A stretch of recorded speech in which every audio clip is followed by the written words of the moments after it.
Hello and welcome to the WellnessPlus PodCast. I'm your host, Karina Rachel, and I'm joined today by Chase McKenzie. He's a certified strength and conditioning specialist, and today he's going to be telling us not just about cryotherapy, but red light therapy, cool sculpting, cool skin. Not quite. It's called cryoskin. Yeah. But, we spoke in the previous podcast about cryotherapy and all of the different ways that it can impact improving athletic performance, reducing chronic pain, and even just helping us improve our sleep, reducing our stress levels, overall wellness benefits.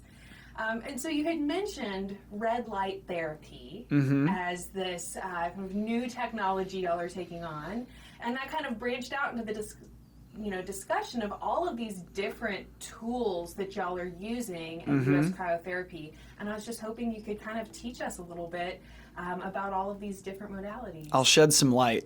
Some red light. Yeah, I'll shed some light on some of them. I had to plug it. I have a couple puns in my library for cold as well. But yeah, it's totally. So kind of, the last time we were on, I talked about the history of cryotherapy. I'd love to dive into the history of light therapy as well. Light therapy is very, very cool. And it kind of comes down to who discovered what light actually is. We had no idea what light was really until Sir Isaac Newton. Like, people learn in their history books and their science books that Sir Isaac Newton is the father of gravity and set the tone for Newtonian physics, which is absolutely true. Nothing to take away from one of the geniuses of the human race. However, he also studied the light spectrum.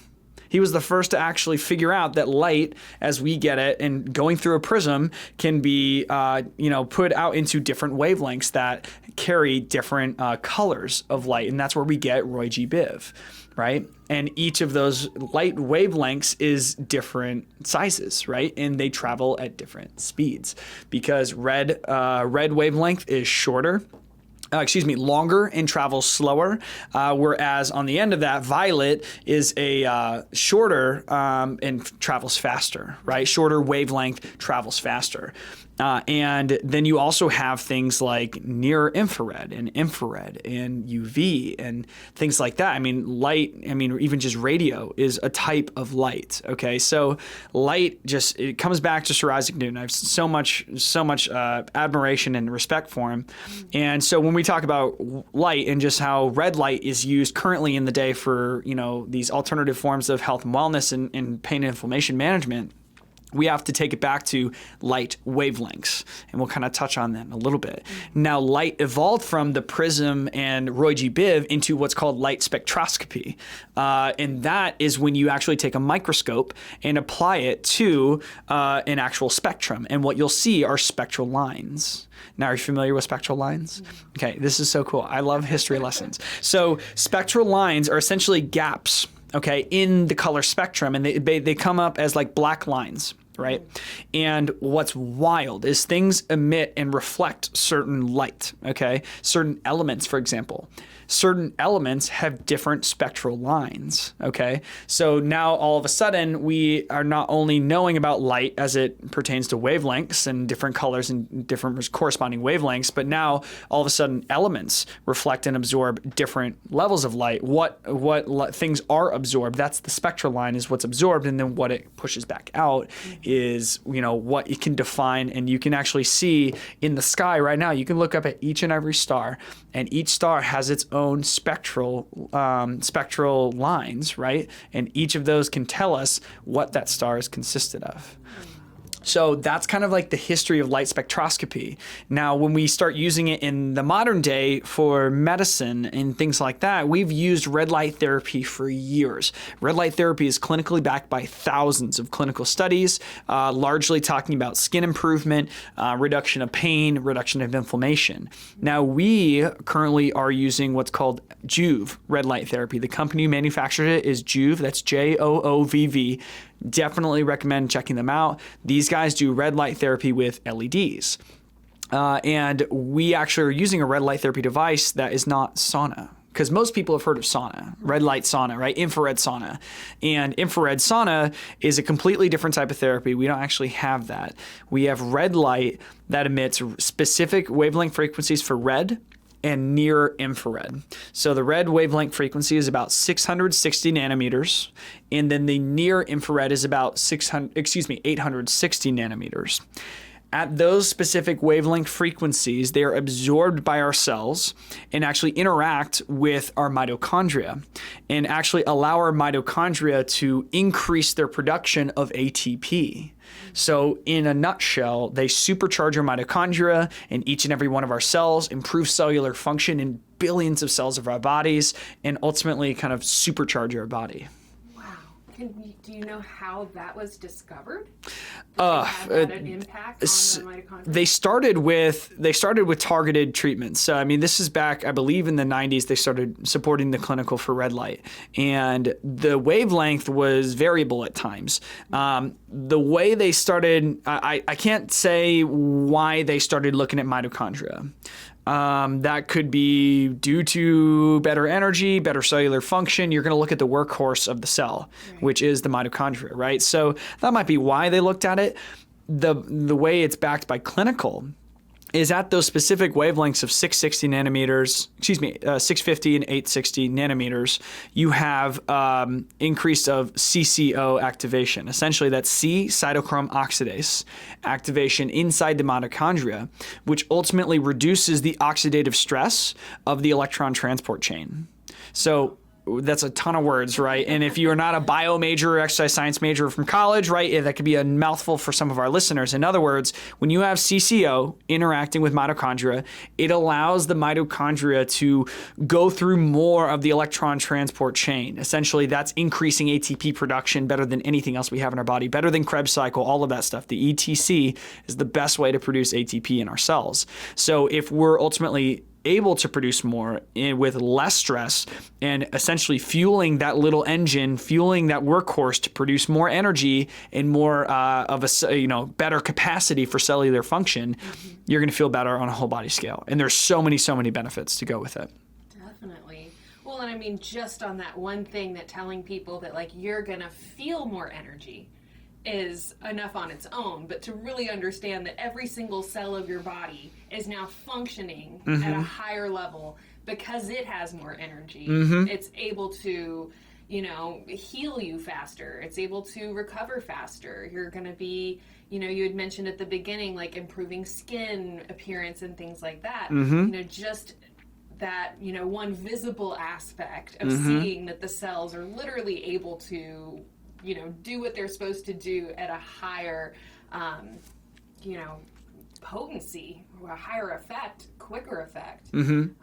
That is just fascinating. It's unbelievable. I mean, I have almost this sense of like astonishment for red light therapy because, I mean, we have billions of cells in our body, and I'm a total science geek. You and I were chatting about it, and I look up at the night sky and there's hundreds of stars that we can see, thousands, potentially hundreds of thousands, maybe millions of stars. There's more cells in our body than we can see in the night sky right now, right? And we're able to affect that many pieces of, basically the basic form of life.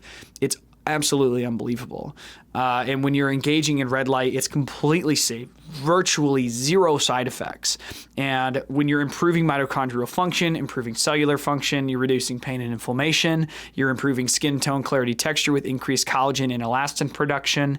You're seeing better hair growth in some individuals, better hormone regulation in the thyroid hormone.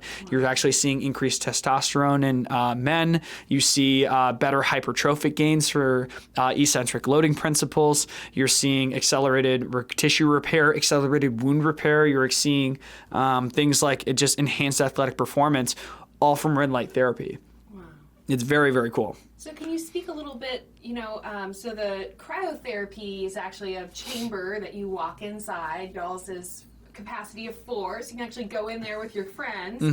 What does the red light therapy look like? Is that like a chamber, or is it more localized? Great question, because it's hard to imagine what it is. I mean, so I guess the best way to kind of paint a picture, if you will, is kind of, like a white refrigerator, right? And it's kind of like head height. It's about 6'2", maybe, right? And that's about how tall the panels are. They're about 6'3", and they have a ton of LEDs, and they alternate between red and near infrared. Now, when you look at that panel, okay, you're going to see the red light.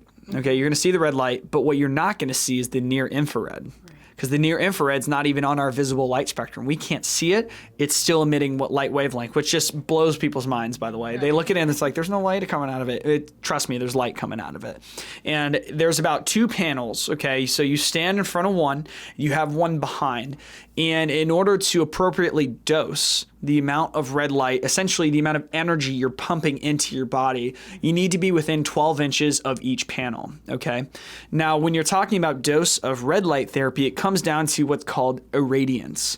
Essentially, irradiance, as it pertains to red light, is milliwatts over centimeters squared. Okay, so how many watts of energy, milliwatts of energy, can we pump into an amount of, centimeter squared, amount of surface area, okay? And these panels in particular have an irradiance level of 100 milliwatts per centimeter squared, which is the leading irradiance in the entire industry. This thing is the most powerful irradiance measurement we have among any of the devices. That's why I'm a huge proponent of the Juve systems. And so you're within 12 inches, you have that irradiance level, and in a panel that's all the way up, it's about 6'3", about 36 inches wide. You have one in front and in back. We close the door, we pull the blinds down, and you get butt naked.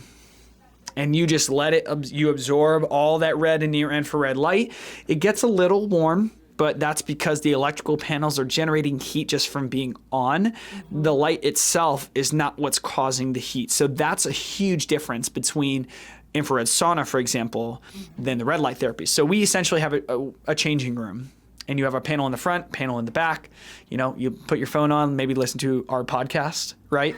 And then you're just stripping down, soaking up the red light. And then how long do you stay in the red light? About 10 minutes. So that dose, that irradiance, right, it is time dependent. If I had, say, only one panel in the front, I would have to do 10 minutes on the front, and then I'd have to turn around and do 10 minutes on the back for a 20-minute treatment time.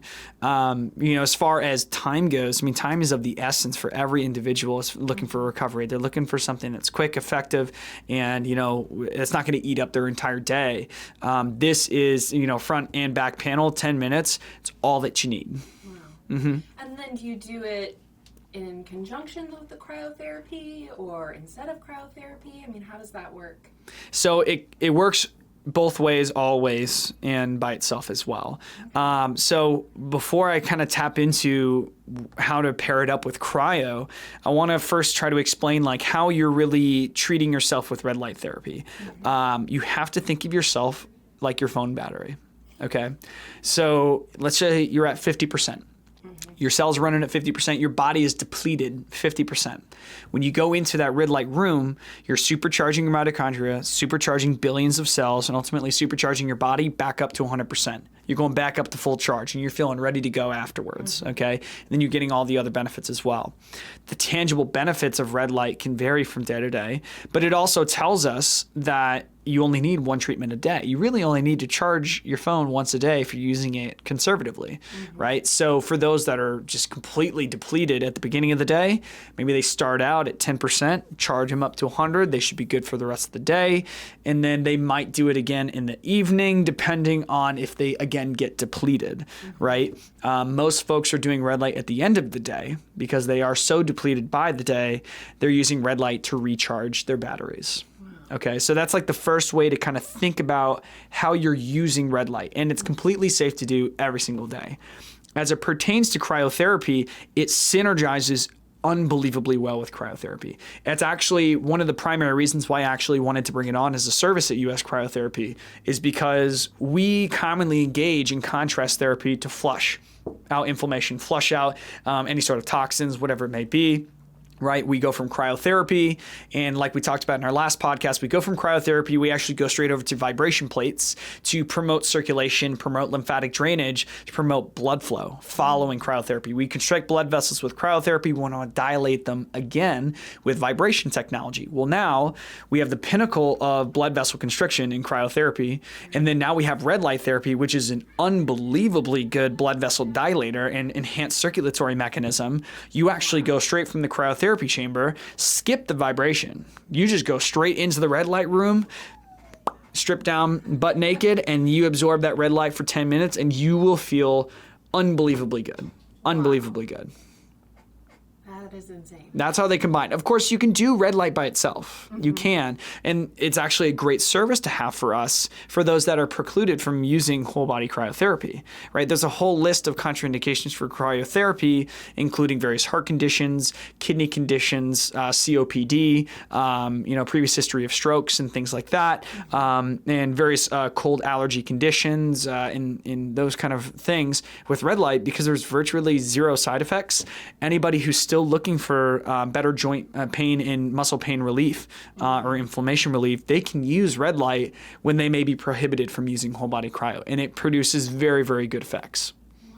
Wow. So, when you say joint pain, you just start realizing how almost everyone on the planet, probably to one extent or another, has had joint pain or some kind of mobility issues or whatever. So just understanding the number of people that can benefit from something like this, and just getting our range of motion back. There's so many people that, I think that one simple piece of, joint pain, limited mobility, prevents them from doing the things they want to do, prevents them from just feeling good throughout the day. So you can really see how many different people would benefit from something like that. Absolutely. Well, when you talk about joint pain, you commonly see it as we age. There's no argument against that, right? As we age, the body's physically breaking down, you're seeing more joint pain. Now, here's what's going to blow your mind. Look at mitochondrial function as you age. It actually, as you age, your mitochondrial function becomes dysfunctional. It doesn't work as well or as optimal as it was when you were young. Your cells are physically breaking down. Their workhorses are getting tired. The batteries are running low as we start to age. So now we're able to introduce a better mitochondrial function enabler, right? With red light therapy, improve mitochondrial function and battle dysfunction. And in a way, I'm tentative on saying this, but in a way, it kind of acts as an anti-aging mechanism. Of course, it's not going to stop father time, but dang, if you're taking care of the physical, as you start to age, you're going to feel a lot better. You're not going to feel like father time is closing its grip on you. Right, and just that one piece of improving your quality of life, reducing the pain that you're feeling every day when you wake up or try to walk around or lift things up, etc. Just that one piece alone, you can really see how beneficial that would be. So you mentioned the vibrational massage. Yeah, vibration therapy. Can you maybe talk a little bit more about that? Oh, we call it the good shaker upper. It's a good jiggle, is what we say. So you go from part of our process proceeds with cryotherapy, and again, for those that are listening, definitely check out the last podcast. We definitely dived in deep on whole body cryo. We went from cryotherapy, which is constriction, immediately to vibration plate technology, which is dilation. And on the vibration plate, it literally shakes you up and engages actually what's called your vestibular system. And the vestibular system is responsible for balance control and subconscious muscle contractions. When you're off balance, your body is trying to actually balance itself subconsciously so you don't fall over. That's subconscious muscle contractions. Now, we use those subconscious muscle contractions in order to promote blood flow, again, following cryo.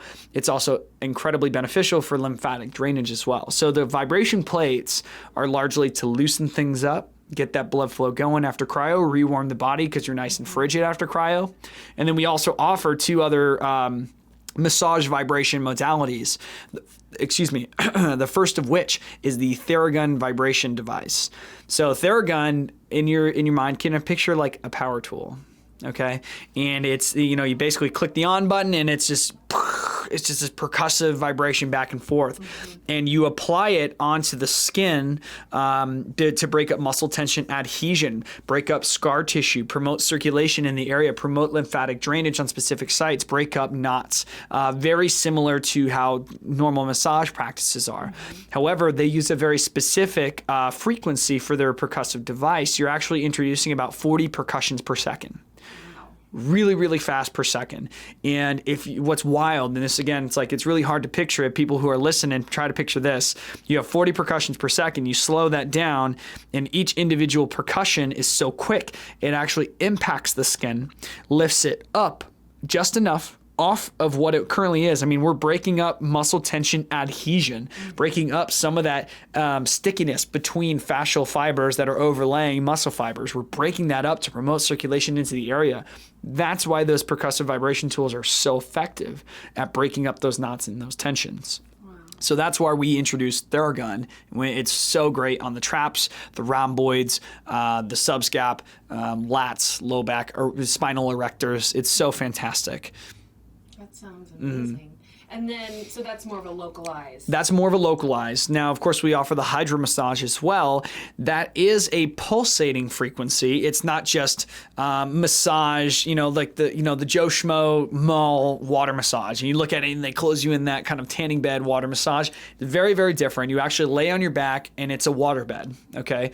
And it massages and pulsates the water jets up at your back at 100 beats per minute.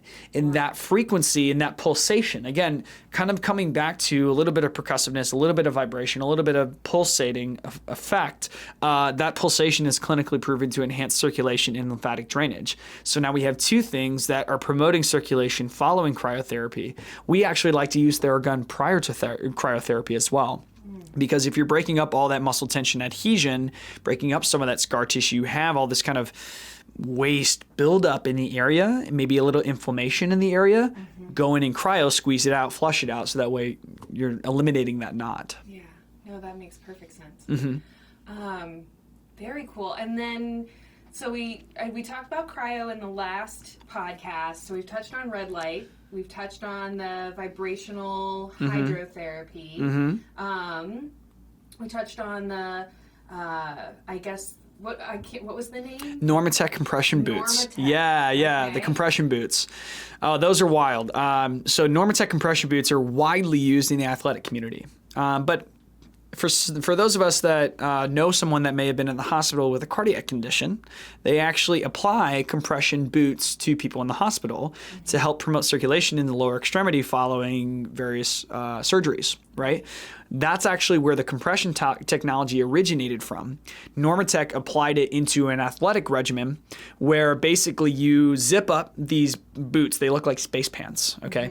You zip up these boots and they have pockets of inflation that sequentially inflate from the feet all the way up to the hip to promote circulation and apply this firm pressure squeeze, promoting circulation, reducing lactic acid in the area, flushing out inflammation, edema, swelling, whatever it may be, and then promoting lymphatic drainage as well. Now, we actually like to recline people, get them up so that the feet are above the heart, let elevation do its thing as well, let gravity do its thing, let gravity assist us and flush out any of that residual fluid buildup. And the Normatecs are definitely the athletic combination we have, but that being said, it's not just for athletes. People who have swelling in the lower extremity, particularly around the ankles, at the end of their day, people are on their feet for 12 hours in very laborious jobs, or even just school teachers who are on their feet all the day, all throughout the day.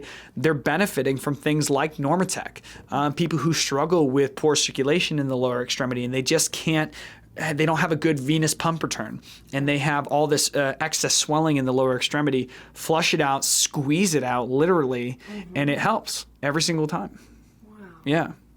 Yeah, so again, we've had a lot of yoga teachers, that show the legs up the wall, or waterfall pose. So, Oh, yeah. So the science, so to speak, behind, like you said, raising the feet up above the head, but then adding that compression aspect is just like, taking it up to the next level. Oh, yeah. Well, I mean, you've heard of like the conventional RICE method, right? Rest, ice, compression, elevation. Like that's what you're first taught as an athletic trainer in college. If you're in the kinesiology department, RICE is great. It's evolved since then. Of course, ice, it's evolved into cryotherapy. Compression now evolved into Normatec, and elevation. I mean, elevation is elevation. It's basically gravity doing its thing. Why can't we combine two of them? Why can't we combine compression and elevation? Why can't we synergize the two? Why can't we combine all three, right? So that's kind of what we do. Wow. So have we touched on everything? So we touched on localized cryo last time, and that was the spot treatment of negative 22 on specific muscle tissue, joint tissue, fascial tissue, a more effective, more efficient ice pack with a deeper, colder penetration. that's really, really great for targeted relief. Or those, again, that may be precluded from using whole body cryotherapy for various cardiac conditions, they can still do localized cryotherapy on specific spots that are affecting them. And then we also talked a little bit about the cryofacial, which Yes. I think is really fascinating. Yeah, the cryofacial, introducing collagen production naturally, decreasing the temperature of the skin down to about 50 degrees.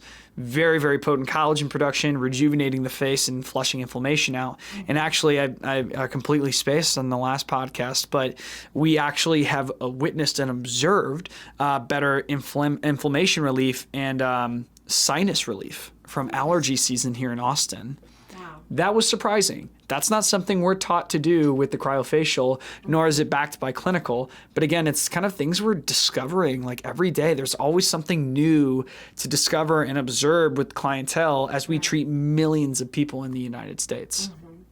And I just think it's so, like as you're talking and explaining all of this, you really see how, it's not just athletes that can benefit from these different things. And, wherever people are at in their health and wellness journey, so to speak, whether you're like right at the beginning trying to come from a place of, maybe years or decades of not being super fit, and now you want to try and kind of hit a reset button, so to speak, for your body and, get it ready and prepared for doing more exercise, doing more whatever it is that, this person wants to do, can really see it as a way that you're, like you said, flushing the inflammation, flushing whatever, just kind of stagnant stuff gets, stuck in our bodies, especially when you start thinking about just how toxic everyone's, our diets, our skincare products. Oh yeah, I mean, we're surrounded by it. Yeah, you start going through the list and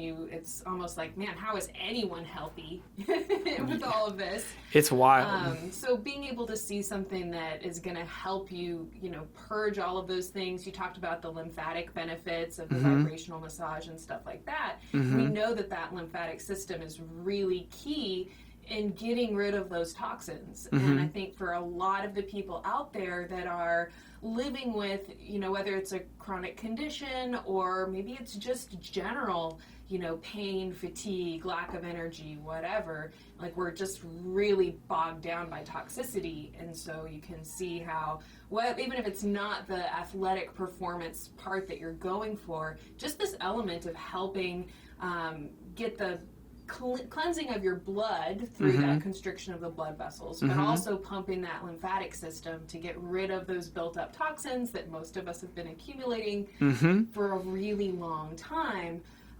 You just really start to see all the different applications. So many applications, not to mention mitochondrial function. I mean, it's unbelievable how many applications we're starting to find and how many applications we continue to discover. Right. And that's what's so cool. And that's what excites me every single day, is finding out new and exciting things of how to evolve from one to the other. Red light, for example, we just brought that on recently, and we are exploring the different clinical between red light prior to workouts or red light after workouts. And what we're finding is that both can be beneficial, but for different goals and outcomes. And that's, it's, for example, red light therapy prior to workouts and eccentric loading principles can increase muscle growth and hypertrophy by about 5% compared to control.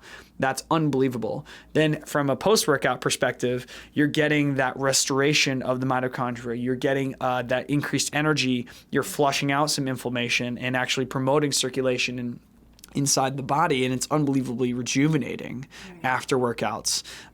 So there's so much application into what we do. It excites me every single day to really just kind of discover the new. And it also kind of is, humbling. There's so much more research out there, and there's so much more research to be done on not only whole body cryotherapy, but the synergy between the modalities is another one. For example, we talked about Joe Rogan Experience last time. He just chatted on his podcast a little while ago about whole body cryotherapy and red light therapy in conjunction, going from whole body cryotherapy, constriction, going straight into red light therapy, dilation, going back into whole body cryotherapy, constriction, doubling down on your endorphin release, and then going back into red light therapy. Now, in my opinion, I think doubling down on red light is a little excessive. I think that kind of overcharges the battery. You can plug in your phone at 100%. It's not going to go higher than 100%. But, there are so many cool areas to discover the combination and frequency of all those modalities. That's like the ultimate contrast therapy. That is the ultimate. That is the penultimate contrast therapy that we have available to us on the market, I would say. And being able to do one and the other is just incredibly beneficial. A lot of our members are now doing whole body cryotherapy, followed immediately by red light, and then finishing with a Normatec session if the legs are fatigued, finishing with hydromassage if they just want to relax and get a little bit more circulation, if they want to work the Theragun. We have all these options available to them specifically for their bodies. Wow. Mm-hmm. So I think maybe the only thing that we haven't touched on, you had mentioned before, was the cryo skin. Yes. Can you talk a little bit about that? Yes, cryoskin. This is a hot new topic, as they say, That's right? a cool new topic. Yeah, hot, right? it's a cool new topic. It is a little hot though. It does engage in 3-phase thermal shock, and I'll touch on that in just a minute. Cryoskin is very, very cool.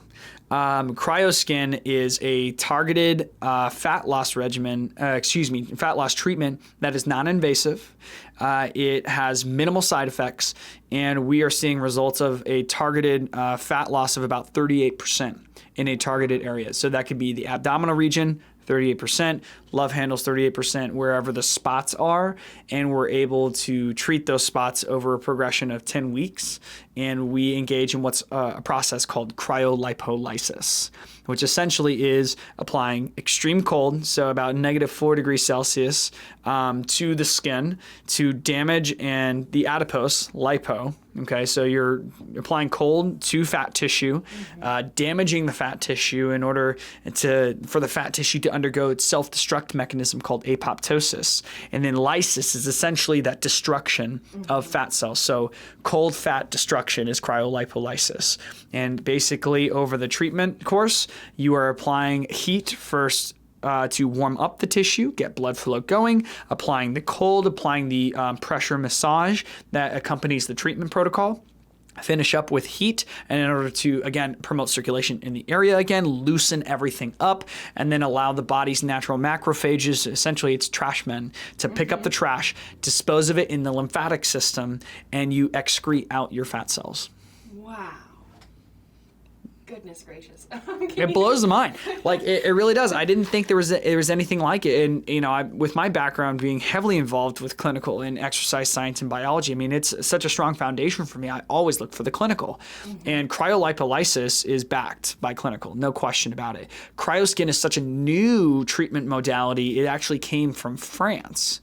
Okay, and it just came to the States. It's actually CE certified, which is the FDA equivalent in Europe. It's not FDA certified yet because it just got here. And it is incredibly effective. I worked on a test subject even not too long ago, actually, during my master training with people who have been master trained by the folks in France. And my test subject, we worked on the abdominal region. We saw an 1.5-inch loss in one 30-minute session. It's wild, and it's an all natural effect. I mean, your body's natural macrophages start attacking that fat tissue. The effects are completely permanent as long as you're maintaining diet and exercise. So we really have to talk about healthy regimens, appropriate exercise regimens, dietary intake, and things like that in order to see the results. Very, very effective for those stubborn fat areas. Yeah, well, I mean, just to have, a more natural, safer alternative to liposuction, which is maybe one of the most invasive, traumatic things that somebody can put their body through. This is that's just mind-blowing. And then the results are pretty consistent as long as the person is still, like you said, kind of maintaining the diet and exercise and doesn't go back to eating Big Macs the next day or something. Exactly. Well, yeah, it comes down to if people are eating McDonald's every day and they try doing this, it's not going to solve their fat issue. This is excellent for stubborn fat areas, the areas that just won't go away, right? And then people feel uncomfortable with that, and maybe they don't feel comfortable enough to get back out to the gym. Maybe they want to take care of that area so they feel enabled and empowered to resume activity and get back out there, right? Wear the clothes that they want to wear in the gym so that they can resume healthy, active regimens. It's completely permanent as long as we're maintaining those healthy regimens, for sure. So that's where our expertise as a staff has to come into play. We have to make sure that our clients are following up with us, making sure they're on the correct dietary intake, they're on the correct nutrition path, exercise path, and the effects of that 38% targeted fat loss takes place over 10 weeks. So we had 10 weeks to educate these individuals on how to really carry on. And then, so is it the same as cool sculpting? Not quite. No. So actually, when you look at things like liposuction, incredibly invasive. Cool sculpting was FDA approved not too long ago as an alternative to that, where the procedure is you kind of suction up the fat and freeze it, and it kind of comes back down, and you suction up, and that's kind of the treatment protocol for cool sculpting. Now, cool sculpting results are about 20 to 25% targeted fat loss over one treatment. And the results don't necessarily manifest for 1 to 4 weeks. Now, when compared to cryoskin, there's no suction to cryoskin. You're almost kind of kneading out the fat with a cool wand that has very precise cool temperatures. That it's very, very important in order to damage the adipose appropriately in order for them to self-destruct. It's more of a pressure massage rather than a suction. And because of that, there's significantly less side effects when compared to cool sculpting. In addition to that, 5 treatments of cryoskin can lead up to about 38% fat loss, up to actually 45% in men in the abdominal region, whereas cool sculpting is generically around 20 to 25%. So ultimately more effective with significantly less side effects, and it's that new up and coming treatment out there. Definitely. And then, what are the other, I feel like we've covered so much here, but can you maybe give some more specific examples of people that you've worked with, really in any of these different areas? Okay. We talked about the red light, the vibrational therapy, but I'd love to just kind of hear some, real life experiences of some of the people that you've seen. Sure. I'll talk first about athletes. We see a lot of athletes. We see a lot of athletes who are injured. We treat a lot of athletes and accelerate the recovery time by applying, typically we go whole body cryotherapy on the protocol, follow it up with localized cryotherapy on the spot that they're dealing with. And if they would like, they can opt into a different protocol like Normatec compression, which is fantastic to alleviate that inflammation in the area. And we see unbelievable accelerated times. We treat post-ACL more frequently than most surgeries. So post-ACL operation, we saw one of our members back in February, and she was back on BOSUs and unstable objects in PT within 2 months. Unbelievable progress. We saw another client who is a up-and-coming professional beach volleyball player in the area, and she had labral surgery on her off shoulder. So she's a right-handed hitter, but the left shoulder had a torn labrum. She got labral repair back in November, came to us in January and told me, I want to play in a pro tournament in April. And I told her, you're nuts. Because that's 6 months out after a shoulder labral repair. My brother's had shoulder labral repair, actually 2 of them on the same shoulder. It took him like 8-9 months to get back to just playing on the court. And that was his swinging arm at like 50-60%. And it's taken him a full 1.5 to 2 years to really get back to where he needed to go. I was like, Lauren, you're crazy. You're crazy, girl. But we're going to try. She came in every single day to do whole body cryo and do localized on that shoulder. The girl played in that tournament in April. No problems. Unbelievably fast recovery, unbelievably fast healing factor. That was a great success story on the athletics side. On the chronic pain side, we have 2 members right now that kind of came to us about 1.5 months, 2 months ago. Both don't really know what's going on with their body. It's kind of that question, well, we don't know what's going on. Doctors have kind of theorized what's going on. They really don't know. There's just excessive muscle soreness in one of our clients. And he just doesn't understand what's happening to him. He's 27. There's no reason why it should be happening to him like that. Played rugby growing up. I mean, perfectly active all the way up until pretty much about 26. And then he started getting this. And he had tried everything. And for him, we did cryotherapy. We got him on a 7-week unlimited trial. Let's see how your body reacts. Let's see if unlimited is the right option for you. And it helped him. He came in smiling every single subsequent day, because for people that are experiencing chronic pain, if you're solving and managing that pain, their mood and their happiness is going to increase every single day they come through the door. That's what makes my job worthwhile every single day. And since then, he's gotten on board. Now he's using red light therapy. He's been using it for a couple days now, and he's like, I don't feel pain today. And that's wild. And that's because now he's engaging in so many beneficial modalities for him. His body's reacting incredibly well to it. It's not accommodating or adjusting to the therapies that he's doing. They're actually working and benefiting him. And our goal with any of those chronic pain and inflammation clients is to ultimately alleviate them of pain altogether, so they don't have to use our services. That is the mission, right? So if we're at the point where he's not feeling pain without cryotherapy, we've done it. That is an unbelievable success story. So we're still working with him to get him to that point. Now, wellness side, we kind of talked last time about newborn daddies.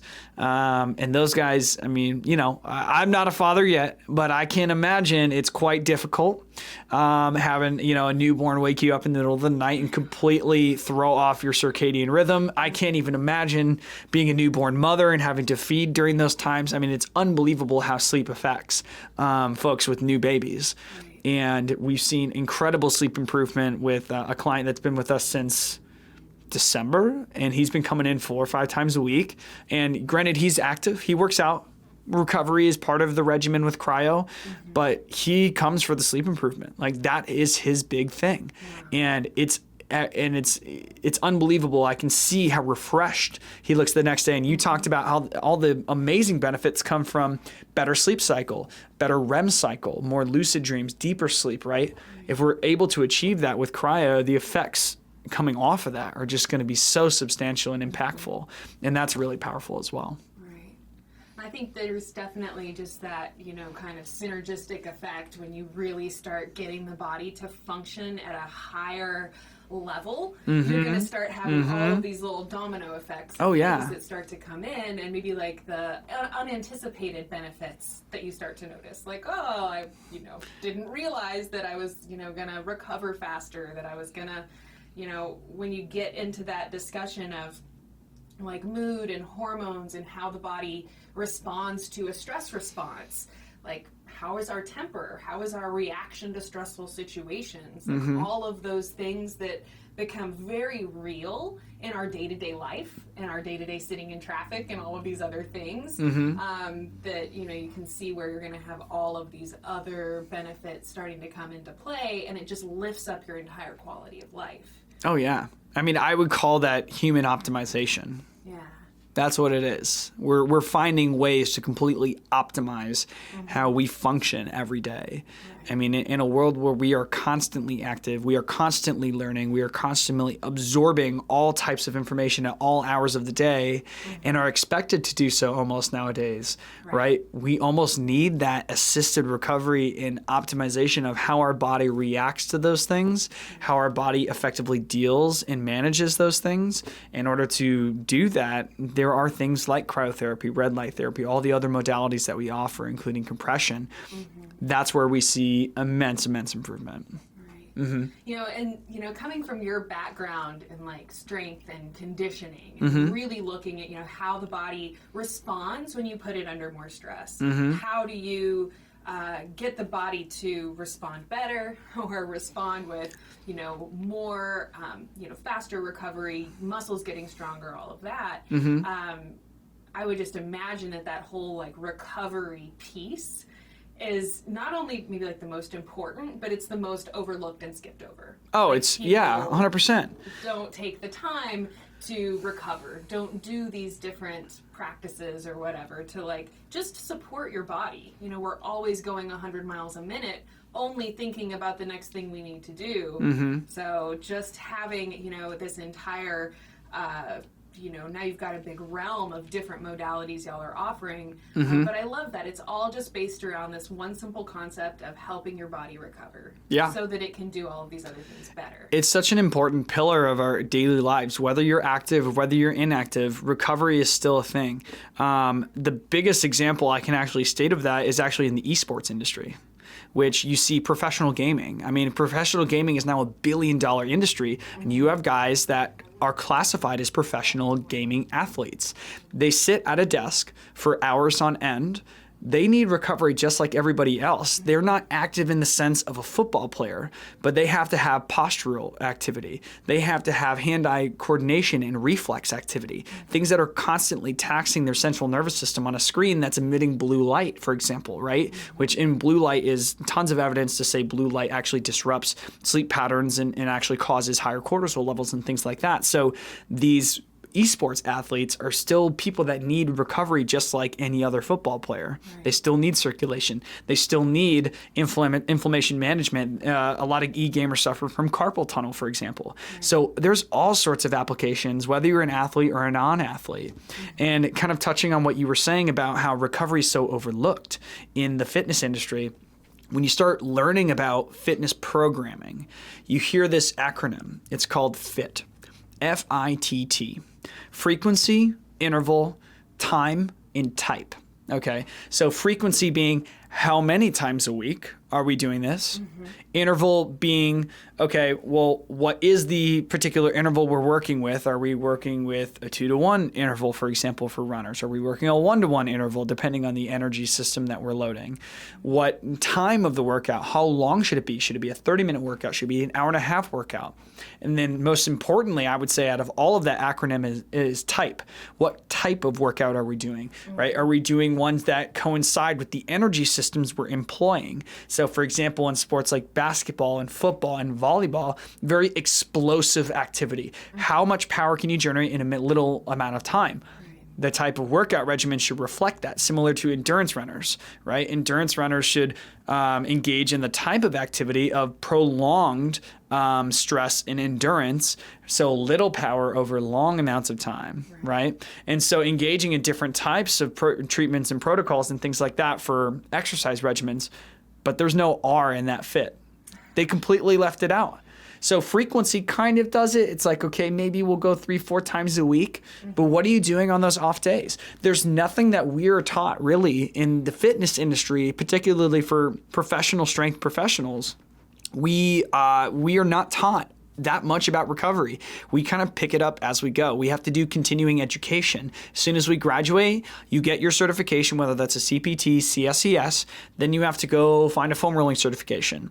Then you got to go work with a clinician and a chiropractor and a physical therapist if you really want to work in a rehabilitative setting and learn from them, because they are taught rehabilitation. They are taught various recovery modalities like the application of heat, like the application of ice and things like that. Then you're not even exposed to the pinnacle of those technologies being cryotherapy, being compression therapy, being red light therapy. So there's so much to be said about how much education there still needs to be done, because people are content with what they currently have, but they don't know that there's something better, right? And that kind of comes down to an education aspect. Definitely. And I think definitely for all the athletes out there, but all of us for that matter, wanting to, take it up to the next level, be healthier, be more fit than you ever really imagined yourself being. I mean, that's a goal that I think all of us have. And then certainly to the extent that, people who are, coming up against some obstacle, whether it's that injury or all of these different kind of pieces we've covered, something that can help you get over that obstacle and reach the goals that you do want to reach. That is so powerful. Absolutely. Well, even just with that, engaging in cryotherapy, going into negative 170 degrees, that's a mental hurdle. That's going to take some confidence. That's going to take some courage. Like, that is a mental barrier, overcoming the cold in and of itself. And that's such a kind of a like very powerful metaphor in a lot of ways of overcoming adversity, right? Overcoming stress and cold stress in this particular case. How can we apply that outside into our daily lives? Right. And that whole mind over matter concept. Mind over matter, 100%. Which, yeah, like you said, is very clearly applicable for athletes, but then if you really, if you're really thinking about the everyday lives that most of us are living, we come back that all the time. We're always having to overcome the stress, overcome the obstacles, overcome the fact we didn't get enough sleep the night before. Yeah. And these are the common things that we're all combating. You had mentioned blue light. Oh, yeah. Is it, can you maybe talk about the, I don't know if there's a relationship between like exposure to blue light versus exposure to red light. Okay. Does having that red light therapy actually maybe help undo some of those negative effects that are associated with blue light exposure? In a way, yes. So blue light, there's a ton of research to show that exposure to blue light, which we're exposed to right now, what's going on in these. We got so much blue light, right? And then, but it's also on our phones. It's on our laptop. Like it sounds silly, but you imagine like the teenager watching TV at the end of the night, and it kind of has this blue aura coming off of it, right? The lights that we are experiencing right now, it's emitting blue light. Okay. And blue light has been shown to increase cortisol levels and disrupt sleep patterns, and also kind of cause like mental fogginess in individuals, right? There's not a lot of, at least not to my knowledge, evidence that it affects mitochondrial function. But when we're exposed to red light, we're combating some of the things that blue light is disrupting, right? So we're actually we're able to combat the improved sleep pattern. We see better sleep improvement, better mental clarity, and things like that with red light. In a way, it completely offsets it. Now, here's what's kind of mind-blowing, is you step into that red light room, right? You're in that changing room, panel in the front, panel in the back, butt naked, watching the red light, and then the near infrared where you can't see. In about 2 minutes, that red light turns gold. Okay, your eyes adapt to the wavelength, and you start seeing it for what it actually is. Okay, the sun itself emits a ton of red light, like a ton of red light. Doesn't look red though, because our eyes see it all the time as it is, which is kind of this like goldish hue, right? This red light panels, it's incredibly bright at the beginning, but this red light it turns to gold. Now here's the crazy part, and this is where we can kind of see blue light and the interaction between the two. Red light, you finally see red light for what it is, which is kind of this goldish hue. You look right up at the ceiling where we have another light bulb that's just typical, a fluorescent. You look up, completely blue. You look at your phone, it's a blue screen. You go outside after the red light, everything around you is blue as in the indoor facility that we have, because every light that is out there is blue light, right? And so we are constantly exposed to blue light, and combating it with a better light treatment to, for example, restore the eyes and just restoring the rods and cones in our eyes with red light therapy. Remember, red light's affecting the eye cells as well as just skin cells and muscle cells and things like that. We're helping restore mitochondrial function in those, right? So we're able to, do things like better mental clarity, better less fogginess, better stress levels and things like that. So we are able to a degree combat the excessive exposure to blue light when we use red light. Wow, that is fascinating. And, just that concept that our eyes adjust to what we're around all the time, and that if you're actually in front of the red light for a certain period of time, your eyes will actually get so used to it that you can start seeing things for maybe what they really are, which is, like you said, you walk out and then everything is blue. You look up at the light and you're able to actually increase your perception of those different wavelengths, where right now we just go through our lives, it looks white to us because we're around it all the time, and our eyes are actually adapting to being around blue light constantly. I think so. I'm not a professional in the field by any means. I'm, a recovery specialist utilizing the service for recovery mechanisms, but I can tell you firsthand, it's made a big change in my life using red light at least every day right now since I've gotten it, and I've been using it for several days. It's been absolutely unbelievable. using it and incorporating it and recharging my battery. Combating blue light just sucks the life away from you sometimes. Yeah. You're so much eye strain looking at a laptop, at a TV, at your phone, and not to mention all the issues we have with our phones and causing text neck and things like that. We're able to alleviate a lot of our habitual problems with exposing ourselves to red light. Wow. Do you know very much about, I feel like I always see things online, like red light or light therapy types of things that you can buy for your home. When you see light therapy, is that the same as red light therapy, or is there... I don't know if it's definitely light, right? But it kind of comes back to what we talked about at the beginning of the podcast. Be very specific with your wavelength. You can have red light, but that red light is not a specific wavelength. It could be a varying wavelength. And varying wavelengths can also be beneficial depending on the outcome that you're trying to do. Amber light, for example, has great skin benefits, but at specific wavelength frequencies of red and near infrared with the Juve system at 660 and 850 nanometers, that's where we're getting CCO activation, which improves mitochondrial function and ATP production. Other things that you may see online that are red light or infrared light, make sure to look up the specific wavelength frequency. You want to be very precise as it comes to your body and what you're exposing yourself to.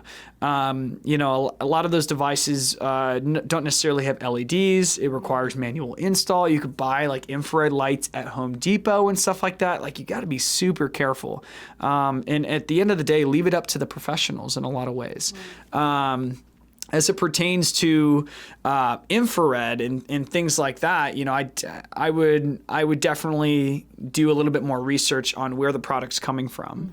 And then last but not least, when we talk about red light therapy, we talk about dosage of red light therapy. We talked about irradiance, right? How much power per centimeter square are we pumping into that tissue and into all of the cells in the area? We want to make sure the irradiance is precise for the outcome that we're trying to achieve. And that's why, you're looking at those things. So if you are looking for at-home red light, definitely check out Juve. That's JOOVV. Those guys are the best in the business, 100%. We have the big bad panels, the big boys, but they do have at-home devices for affordable costs.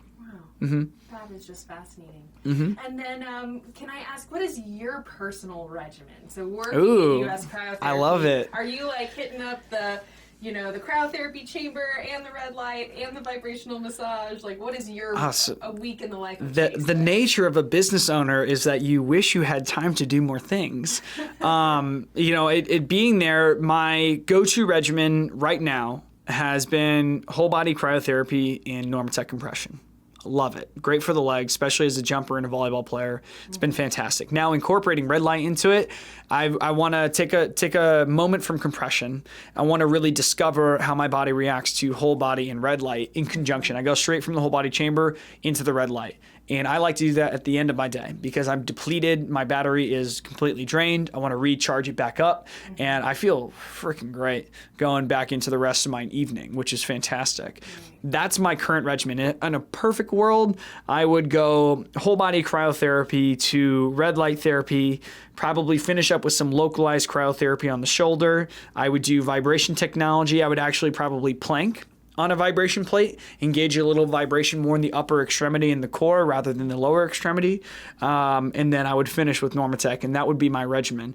That regimen would take approximately 35, 40 minutes, which I would love to have on a daily basis as a business owner. Sometimes the days just slip away. Right. And that would be the perfect scenario. As far as like my regimen outside of it, I'm trying to stick to a exercise protocol I wrote for myself about 3 to 4 times a week. And right now I'm in an endurance phase. So developing enough muscular endurance to support heavier lifts down the road, develop a huge neurological innervation aspect. We know that after 8 weeks of strength conditioning training, really the first 8 weeks of that strength conditioning protocol is neurological adaptations, not necessarily hypertrophic gains and strength gains. Strength gains are coming from the nervous system adapting to the stimulus rather than the muscle actually adapting. So having an 8-week endurance program right now, because I've been off the bandwagon, get back on. So 8 weeks endurance, followed by about 4 weeks of instability. And then I start getting into a little bit more hypertrophic regimen. So 10 rep max to 12 rep max, protocols with various lifts and everything like that, and prepping into, kind of a 1 rep max, and then you repeat. And that's programming for you. So I do all of that and then recovery and trying to optimize my body, right? That's human optimization. I'm trying to unlock my human potential, my physical potential, and ultimately it will unlock so many mental and emotional windows as well for me as well. So I'm greatly looking forward to really embracing red light therapy. I'm so excited for it. Yeah. It's fascinating, and I just want to thank you so much for coming in today and sharing all of this with us. I definitely, like I said in the last podcast, I'm very interested to check it out for myself. So maybe we'll have an edition of the podcast in the cryotherapy chamber. Yeah, we can bring a GoPro in there, do some GoPro footage or something like that. It'd be a good time. I'm sure that I'll be very well spoken while I'm in at negative 170 degrees. You can focus on your breath. You don't have to breathe. You don't have to breathe in there. You don't have to talk in there. You don't have to chat. You just want to dance. What would be your cryo song if you had to go in right now? What would be the cryo song? Oh man, something energizing. It's a tough question. Sometimes you got to go through the decades. A lot of people go through the decades depending on their mood. It'd probably be Michael Jackson something. MJ, yeah. The most that's energetic. You have to move your body. You have to feel really excited. Oh yeah. Well, it's Michael Jackson's Michael Jackson along with Van Halen are probably the top two 80s music tracks that we play. 90s, we almost exclusively play 90s rap. That's just huge back then. And then we play Blink-182 in the 2000s. It was pretty common. And then if you want to date it back to the 70s, we're going a lot of Fleetwood Mac, some Beatles stuff, and the older folks are listening to the Beatles while you're in the cryotherapy. Totally. It's relaxing. You want to think about relaxing music, right? And then ironically, we'll play Beach Boys in there as well. So, everybody has their flavor though. If MJ's your flavor, I 100% endorse it.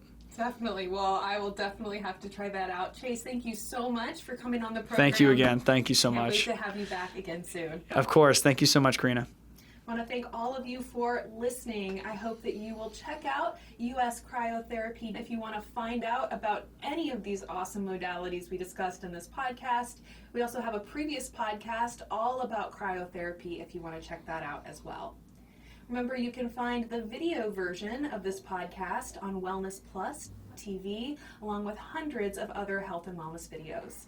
I want to thank you so much for being here, and I hope you have a wonderful rest of your day. We're the only country in the world that separates the mind from the body. Yeah, the only country. I'm joined today by Athena Jezik, Ed Norden, Robert Gardner, Dr. Paula Bruno. The body has a natural ability and tendency to want to heal. It doesn't have to be complicated or costly. I can talk science. Yeah, we'll talk science for sure. You do often need to supplement with magnesium. Unbalanced life. Vitally important to make sure that the entire system is opened up. Actually, happiness and suffering are states of mind. They're not external things. Do you have any recommendations for our listeners? Use a tennis ball. Vinyasa or hatha yoga. Try a HIIT workout. You only got to do 20 minutes. Every day, having a practice for yourself. We're not powerless, right, to improve our situation. Welcome to the WellnessPlus PodCast.